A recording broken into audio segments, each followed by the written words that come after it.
ടോവിനോ തോമസിനെ നായകനാക്കി ഡിജോ ജോസ് ആന്റണി സംവിധാനം ചെയ്ത പള്ളിച്ചട്ടമ്പി സിനിമയുടെ പ്രൊമോഷനു വേണ്ടി കോഴിക്കോട് എത്തി ടീം അംഗങ്ങൾ. 1950-60 കാലഘട്ടത്തിലെ കുടിയേറ്റ കർഷകരുടെ ജീവിതം പശ്ചാത്തലമാക്കിയ സിനിമയിൽ കാമിയോ വേഷത്തിൽ പൃഥ്വിരാജാണ് എത്തുന്നത്.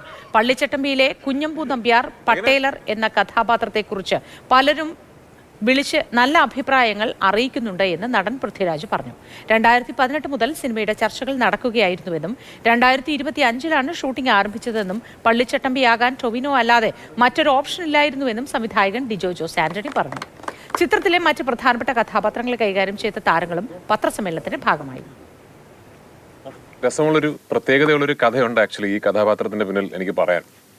ഇത് കുറച്ച് വർഷങ്ങൾക്ക് മുമ്പ്, കുറച്ചധികം വർഷങ്ങൾക്ക് മുമ്പ് സുരേഷ് ഏട്ടൻ, ഇതിൻ്റെ തിരക്കഥാകൃത്തായ സുരേഷ് ഏട്ടൻ എന്നോടൊരു കഥയുടെ ഒരു തോട്ട് പറഞ്ഞിരുന്നു.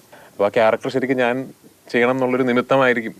ആ നിമിത്തം കറങ്ങിത്തിരിഞ്ഞ് എന്നിലേക്ക് എത്തിയതും അത് ഡിജോ സിനിമ ആക്കിയതും അതിലെനിക്ക് എൻ്റെ വളരെ അടുത്ത സുഹൃത്തും സഹോദരനുമായ ടൊവിയുടെ സിനിമയിൽ ഞാൻ എന്നോ ചെയ്യണമെന്ന് ആഗ്രഹിച്ചിരുന്ന ഒരു കഥാപാത്രമായി തന്നെ ഒരു ചെറിയ ലെങ്ത്തിലെങ്കിലും അപ്പിയർ ചെയ്യാൻ പറ്റിയതിലും വലിയ സന്തോഷം.